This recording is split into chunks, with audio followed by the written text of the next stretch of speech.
सुप्रभात. मी वैष्णवी राऊत. साम टीव्हीच्या बातमीपत्रामध्ये आपल्या सगळ्यांचं स्वागत आहे.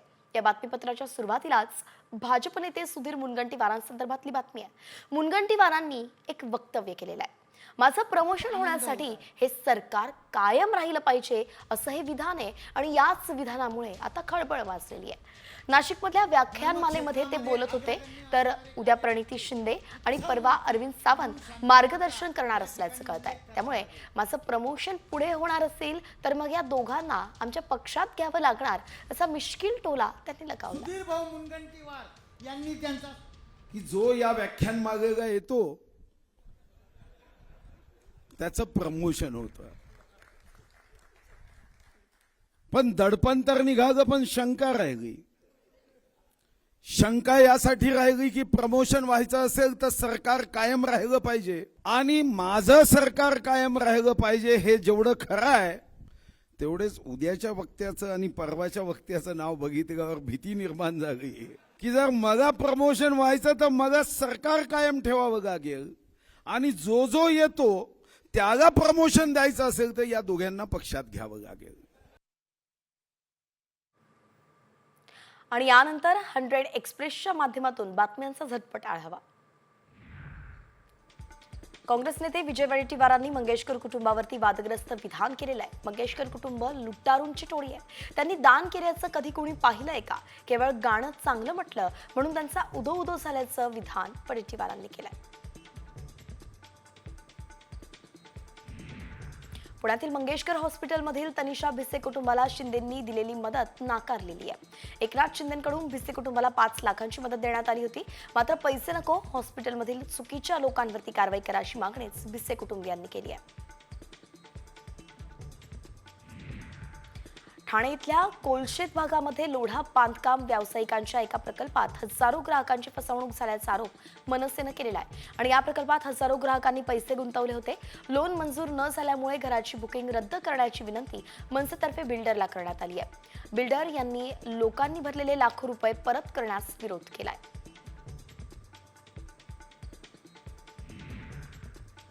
नाशिक महानगरपालिकेच्या हद्दीत असलेल्या तब्बल 250 रुग्णालयाचे फायर ऑडिट झालेलं नाहीये.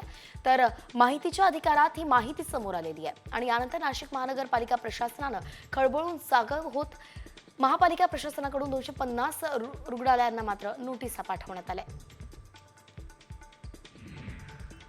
फुले शाहू आंबेडकर विचारधारेनुसार महात्मा फुलेंचा अपमान आम्ही सहन करणार नाही असं म्हणत प्रकाश आंबेडकरांनी सेन्सॉर बोर्डाविरोधात आंदोलनाचा इशारा दिलाय.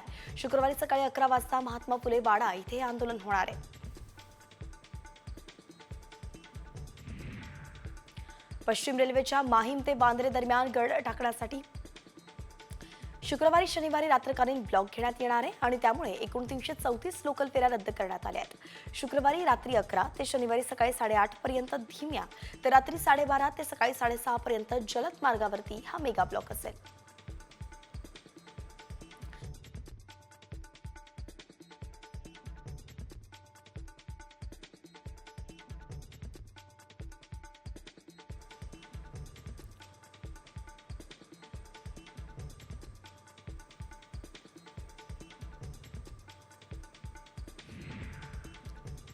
मुंबई मांडवा अंतर बोटीनं पार करण्यासाठी 100 ते 300 रुपये तिकीट आकारले जातात. मात्र आता या प्रवाशांकडून याच प्रवासासाठी 1000 रुपये घेतले जात आहेत. भाजपचे माजी नगरसेवक मकरंद नार्वेकरांनी ही बाब उघडकीस आणली आहे. राज्य सरकारने या प्रकरणाची चौकशी करावी अशी मागणीही त्यांनी केली आहे.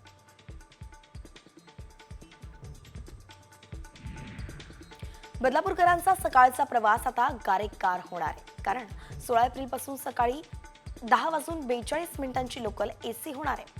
एसी लोकलला वाढता प्रतिसाद पाहून हा निर्णय घेण्यात आलाय. पण अल्प उत्पन्न असणाऱ्या प्रवाशांनी या ट्रेनला विरोध केलेला आहे. नाशिक मुंबई रेल्वे प्रवास जलद होणार आहे. कसारा घाट ते मनमाड दरम्यान नवीन रेल्वे लाईन उभारली जाणार आहे. कसारा घाटातील चढ कमी होणार असल्यानं इंधनाची बचतही होईल. तसंच विना बँकर इंजिन रेल्वे धावणार असल्यानं तब्बल 1 तासांचाही वेळ वाचणार आहे. आणि 1000 कोटींचा प्राथमिक आराखडा यासाठी तयार झालेला आहे. अमेरिकेने टॅरिफबाबत मवाळ धोरण घेताच सोन्या चांदीचे दर पुन्हा वाढलेत. सोन्याच्या भावात 30 1000 रुपयांची वाढ झालेली आहे. 10 ग्रॅम सोन्यासाठी 93,700 रुपयांचा भाव होता, तर चांदीचे दर 96,800 रुपयांवरती गेलेत.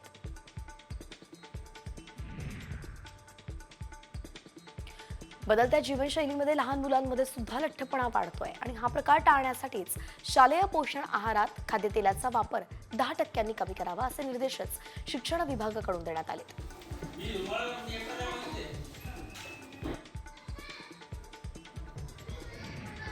ग्रामीण भागातील विद्यार्थी आर्थिक अडचणींमुळे शिष्यवृत्तीच्या संधीपासून वंचित राहतात आणि यासाठीच वाशिम जिल्हा परिषदेने मोठा निर्णय घेतलाय.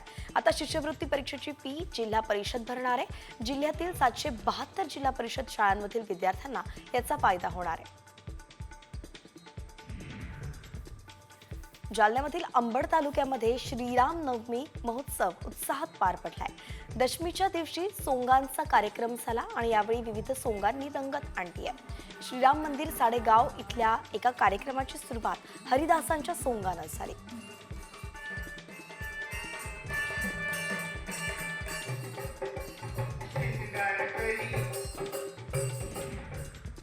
महाराष्ट्र राज्याच्या पोलीस महासंचालक रश्मी शुक्लांनी शिर्डीत साईबाबांच्या समाधीचं दर्शन घेतलंय. दर्शनानंतर साईबाबा संस्थांच्या वतीनं उपमुख्य कार्यकारी अधिकारी भीमराज दराडेंनी त्यांचा सत्कार केला आणि यावेळी अहिल्यानगरचे पोलीस अधीक्षक शिवाय शिर्डी विभागातील पोलीस अधिकारीही उपस्थित होते.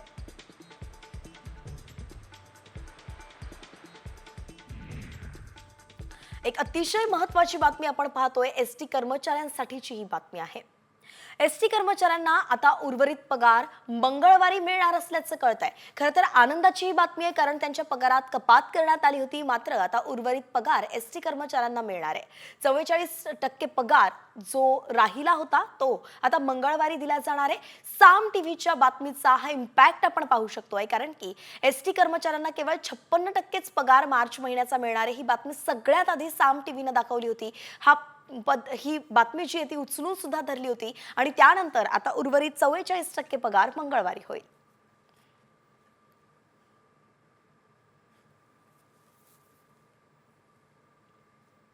यानंतर पुन्हा वळतोय 100 एक्सप्रेसकडे. राज्यात सूर्य आग ओकत असताना वादळी पावसाला सुद्धा पोषक हवामान निर्माण झालेलं आहे. राज्यातील 8 जिल्ह्यांना विजांसह पावसाचा येलो अलर्ट तर 3 जिल्ह्यांना उष्णतेच्या लाटेचा अंदाज देण्यात आलाय. विदर्भातील अमरावती, भंडारा, चंद्रपूर, गडचिरोली, गोंदिया, नागपूर आणि वर्धा तसंच यवतमाळमध्ये पाऊस आणि छत्रपती संभाजीनगर, जालना, बीडला उष्णतेच्या लाटेचा इशारा आहे. थंडगार वातावरण अशी ओळख असलेलं जव्हार आता मात्र तापमानाचा उच्चांक गाठण्याच्या तयारीत आहे. बेसुमार जंगलतोड, सरकार प्रशासनाचं वृक्ष लागवडीकडे दुर्लक्ष यामुळे दिवसेंदिवस जव्हारच्या तापमानात भरच पडतीये. गुरुवारी शहराचं तापमान 42 अंश होतं. दुष्काळी परिस्थितीमुळे टँकरची संख्याही इथे वाढतीये. मुंबईमधील गोराई परिसरातील पक्षी उद्यान पुन्हा खुलं करण्यात आलंय. या उद्यानामध्ये सुमारे 70 विदेशी प्रजातींच्या पक्ष्यांचं दर्शन मुंबईकर तसंच देश विदेशातील पर्यटकांना घडणार आहे. उद्यानाचा पर्यावरणपूरक आवार आणि विविध पक्षी प्रजातींमुळे हे पक्षी उद्यान अभ्यासकांसाठी महत्त्वाचं आहे. झोपडपट्टी पुनर्वसन कार्यालयात भटक्या कुत्र्यांचा सुळसुळाट झालेला आहे आणि त्यामुळे कार्यालयात येणाऱ्या नागरिकांना त्यांच्याकडून चावा घेण्याची भीती निर्माण झाली आहे. त्याची दखल घेताच SRA प्रशासनानं कुत्र्यांचा बंदोबस्त करण्यासाठी पालिकेच्या श्वान पथकाला पाचारण केलं.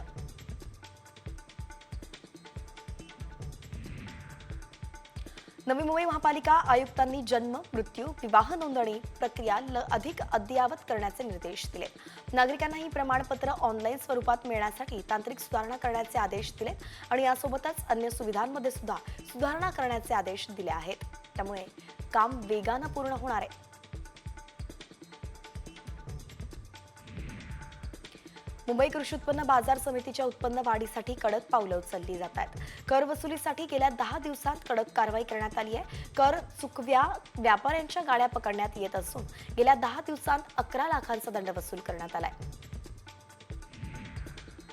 रेल्वे स्थानकाबाहेर पार्किंगच्या जागेत भंगार वाहनांची संख्या वाढलेली आहे. नो पार्किंगचा फलक असून सुद्धा बेधडकपणे वाहनं पार्क केली जातात आणि त्यामुळे वाहतूक पोलिसांची डोकेदुखी वाढली आहे. यासोबतच जुन्या आणि मोडकळीस आलेल्या वाहनांचाही इथे खच पडल्याचं दिसतंय. याचा फायदा मद्यपी आणि गरदुल्ले घेत आहेत.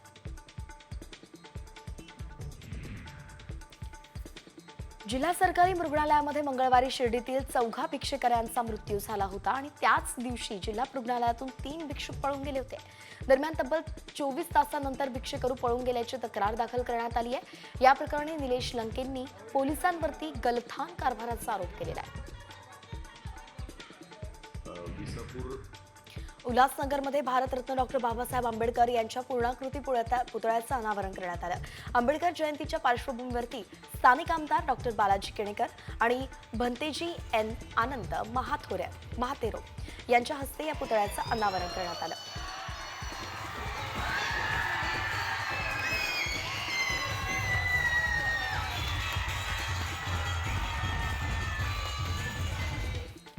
माढा ग्रामीण रुग्णालयामध्ये अशी कुठलीही घटना घडली नसल्याचं आरोग्य राज्यमंत्री मेघना बोर्डीकर म्हणाल्या आहेत. पुणे इथल्या आरोग्य उपसंचालकांच्या मार्फत घटनेची चौकशी केली जाईल असंही त्यांनी सांगितलंय.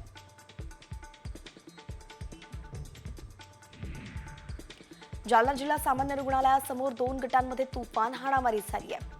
दगडफेकीमध्ये दोन्ही गटातील जवळपास 5 जण जखमी झाल्याची माहिती आहे. मात्र दगडफेकीचं कारण अद्यापही अस्पष्टच आहे. जखमींवरती जालना जिल्हा सामान्य रुग्णालयात उपचार सुरू आहेत. पुण्यात प्रवासी आणि पीएमपी वाहकामध्ये हाणामारी झाली. पीएमपीएमएलच्या मागच्या दारानं उतरण्यास तरुणाला विरोध केल्यानं प्रवासी आणि वाहकाच्या मध्ये हाणामारी झाल्याचं पाहायला मिळालं. या हाणामारीमध्ये व्हिडिओ आता व्हायरल झालेला आहे. पुण्यातील हडपसर मुंढवा रस्त्यावरती ही घटना घडली आहे. प्रवासी आणि वाहकांमध्ये बाचाबाची झाल्याचं कळलं आणि यातूनच ही हाणामारी झाली. पायासूपची गाडी लावण्यावरून बाद झाल्यानं दिव्यांग तरुणाला बेदम मारहाण करण्यात आली आहे. ही घटना उल्हासनगरच्या कॅम्प 3 मध्ये घडली आहे. कुलदीप सिंग लबाना या तरुणाला कांशिलात लगावत गाडी लावण्यास मज्जाव करण्यात आला होता. मात्र तरीही गाडी लावल्यानं जबर मारहाण करण्यात आली आहे.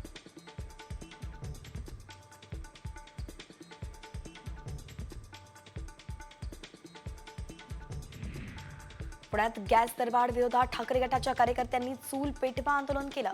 त्यांनी रस्त्यावर चूल पेटवून त्यावरती पोळ्या भाकऱ्या केल्या, तर काहींनी डोक्यावरती सिलेंडरच उचलले आणि गॅस दरवाढीचा निषेध केला.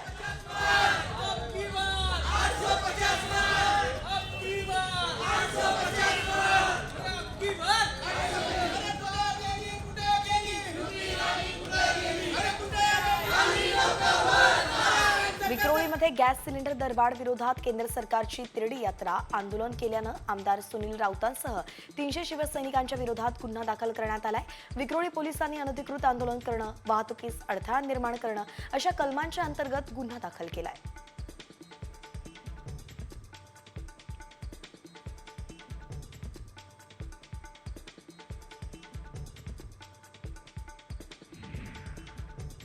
आणि आता विदर्भातील सगळ्या नागरिकांसाठी अत्यंत महत्त्वाची बातमी आहे. पूर्व विदर्भाला पुढचे 3 दिवस वादळी वारे, मेघगर्जनेसह पाऊस आणि गारपिटीचा इशारा देण्यात आलेला आहे. रविवारी दक्षिण मध्य महाराष्ट्रात सुद्धा पावसाची शक्यता आहे. हवामानशास्त्र विभागानं दिलेल्या माहितीनुसार बंगालच्या उपसागरातून अगदी बाष्पयुक्त वारे येत आहेत आणि त्यामुळेच पूर्व विदर्भाला अवकाळी पावसाचा इशारा देण्यात आलाय.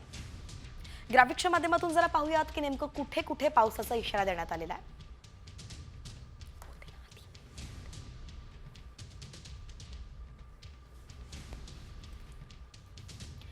पूर्व विदर्भात पुढील 3 दिवस पावसाची शक्यता वर्तवण्यात आलेली आहे.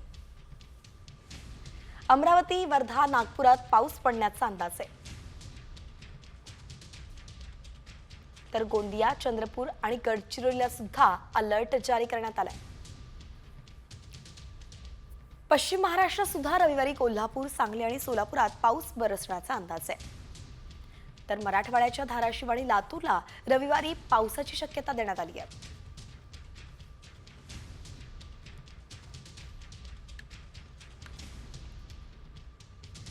तर एकंदरीतच राज्यभरात तापमानाचा पारा चांगलाच वाढलेला आहे आणि त्यामुळे बहुतांश भागात पाणी टंचाईच्या झळा बसू लागल्यात.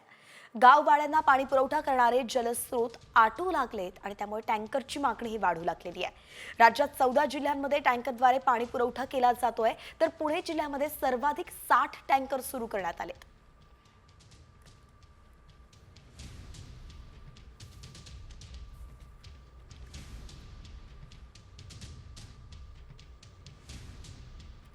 आणि यानंतर पुन्हा वळतोय आपण झटपट बातम्यांकडे. अहिल्यानगरच्या राहुरीमध्ये महापुरुषाच्या पुतळ्याची विटंबना झाली होती. 15 दिवस उलटले तरी घटनेतील आरोपी अजूनही पोलिसांना सापडले नाहीत आणि त्यामुळे शिवप्रेमी संघटनांनी राहुरी पोलीस ठाण्यासमोर ठिय्या आंदोलन केलंय. पुढच्या 10 दिवसांत आरोपींचा तपास लागला नाही तर राज्यभर तीव्र आंदोलन छेडणार असा इशारा देण्यात आलाय.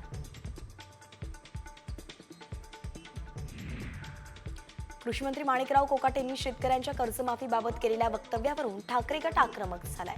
कोकाटे यांच्या विरोधात निषेधाचे बॅनर आणि घोषणाबाजी करत राजीनाम्याची मागणी करण्यात आली आहे. कृषी मंत्र्यांच्या दौऱ्यात काळे झेंडे दाखवल्यानं कार्यकर्त्यांना ताब्यात घेतलं होतं.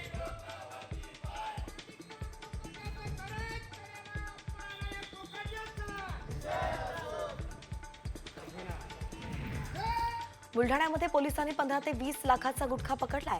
अन्न आणि औषध प्रशासनाच्या सहाय्यानं ही कारवाई सुरू आहे. या प्रकरणी पोलिसांनी 2 जणांना ताब्यात घेतलंय. इंदोरवरून अकोल्याला जात असताना नाकाबंदी करत पोलिसांनी ही कारवाई केली. राज्य शासनानं आता दरवर्षी अपात्र शिधापत्रिका तपासणी मोहीम हाती घेतलेली आहे. यात वार्षिक उत्पन्न 1 लाखांपेक्षाही अधिक असेल तर शिधापत्रिका रद्द केली जाणार आहे. जिल्ह्यांमध्ये अपात्र शिधापत्रिका शोध मोहिमेच्या अंमलबजावणीला यावर्षी 15 जूनपर्यंत मुदतवाढ देण्यात आली आहे. कोल्हापूर पोलीस दलात कार्यरत असणाऱ्या PSIनं 3 लग्न केले. बायकोच्या तक्रारीनंतर सेवेतून निलंबित करण्यात आलेलं आहे. स्वतःच्या बायकोला फसवून आणखी 2 लग्न करणाऱ्या पोलीस उपनिरीक्षकाला सेवेतून निलंबित करण्यात आलेलं आहे. पोलीस उपनिरीक्षक इम्रान मुल्लाच्या विरोधात बायकोनं दिलेल्या तक्रारीनंतर त्याला सेवेतून निलंबित करण्यात आलं. डोंबिवलीमध्ये एका 30 वर्षीय गतिमंद महिलेवरती रिक्षा चालकानं अत्याचार केलेला आहे. ही गतिमंद महिला आपल्या नातेवाईकांकडे जात होती आणि त्यावेळी रिक्षा चालकानं तिला अज्ञात ठिकाणी नेलं आणि अमानुष कृत्य केलेलं आहे. या प्रकरणी आरोपी फैसल खानला अटक करण्यात आली आहे. कल्याणमध्ये गावठी पिस्तूल आणि काडतुसं घेऊन फिरणाऱ्या एका व्यक्तीला अटक करण्यात आली आहे. बिंदास म्हात्रे असे या तरुणाचं नाव आहे. त्याच्याकडून 1 देशी पिस्तूल, 2 जिवंत काडतुसं आणि 1 काडतुसाची पुंगळी असा 62,000चा शस्त्रसाठा जप्त झालाय. या प्रकरणी बिंदास म्हात्रे विरोधात गुन्हा दाखल झालाय.